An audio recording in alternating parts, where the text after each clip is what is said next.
재보궐 사전투표가 벌써 내일이네요. 네, 일단 청와대하고 또 코로나 소식을 짚어본 다음에 그다음에 이제 재보궐 소식을 차례로 알아보겠습니다. 코로나 신규 확진자가 다시 500명대 중반으로 올라섰습니다. 감염 경로가 밝혀지지 않은 확진자의 비율 전체의 4분의 1을 넘겼죠. 현재 국내 백신 접종률은 1% 후반대인데 오늘부터는 만 75세 이상 고령층에 대한 접종도 시작됐습니다. 관련 소식을 신혜원 반장이 정리해봤습니다.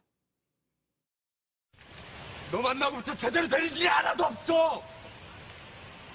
가! 내 나이 20살 이 여자를 만났다.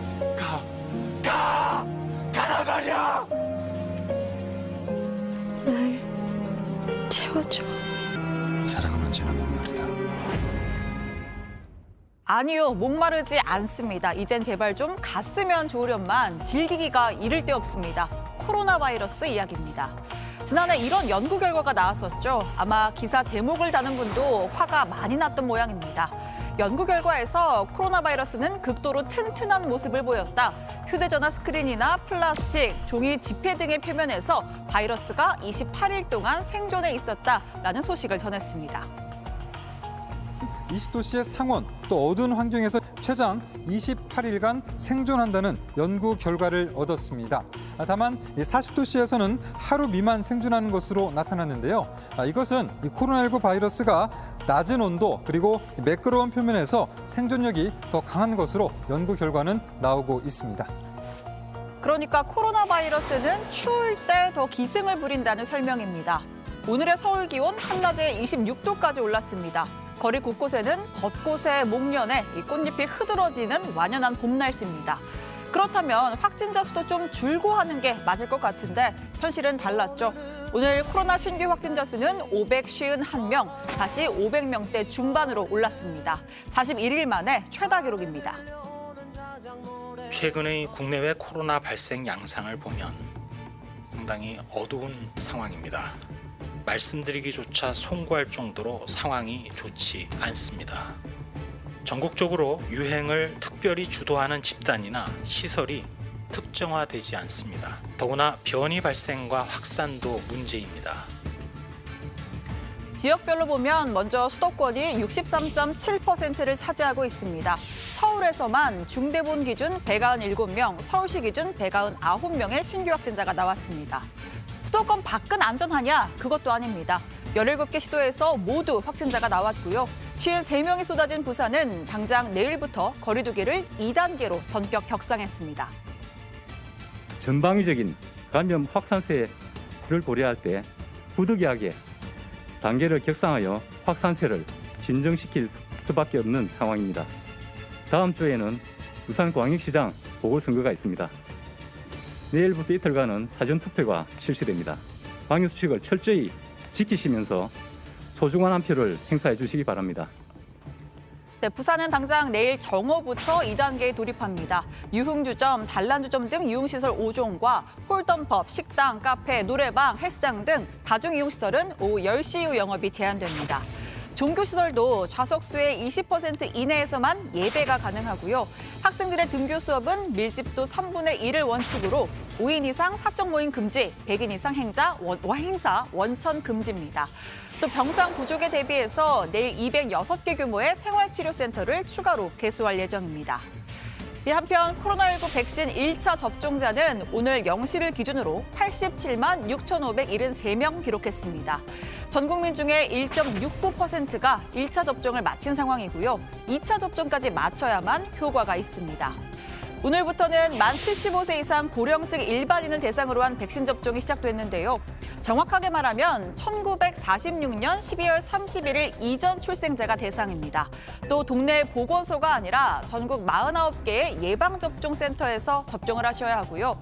지하철역과 접종센터를 오가는 셔틀버스가 마련이 되어 있고 대중교통도 좀 마땅찮다 하는 분들은 이 지자체나 마을 이장, 통장에게 이야기해서 별도의 교통편도 제공받을 수가 있습니다. 고혈압이나 당뇨 환자도 당일 컨디션이 좋으면 접종을 할 수가 있는데요. 의료진과의 사전 상담은 필수입니다. 자, 첫날 접종을 마친 어르신의 소감도 직접 들어볼까요?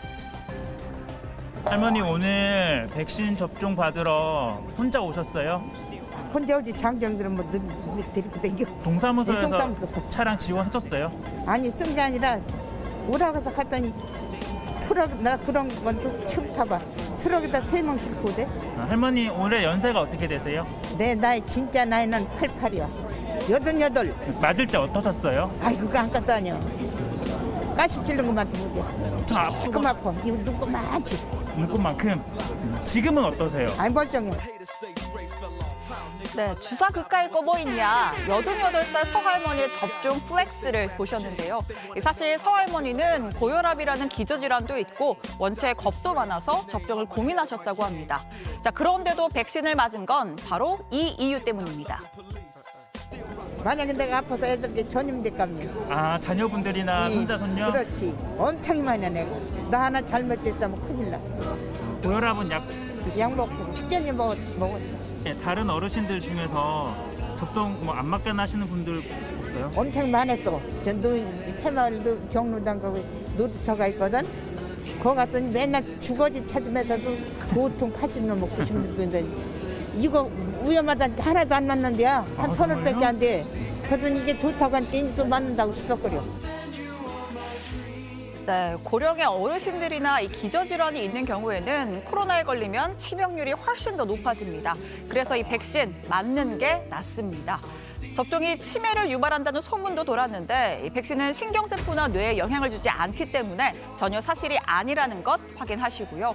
오늘 정은경 질병관리청장도 접종 동료를 위해서 직접 공개 접종에 나섰습니다. 어제 거 신화, 네, 저희는 신화 주사예요. LDLC 처음 써보시는 거 아니세요? 저도 예, 이번에 처음 쓰는 건데요. 생각보다 괜찮아요. 네, 편하더라고요. 에어도 덜 타고. 정하겠습니다. 공기 빼는 절차가 좀 없어요. 확실히 에어가 덜 타고. 한쪽은 좀 부드러운 게 있더라고요. 하겠습니다.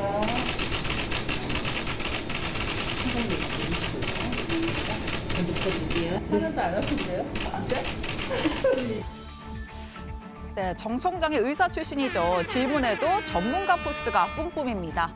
정 총장은 코로나19 1차 대응요원 자격으로 백신을 맞은 건데요.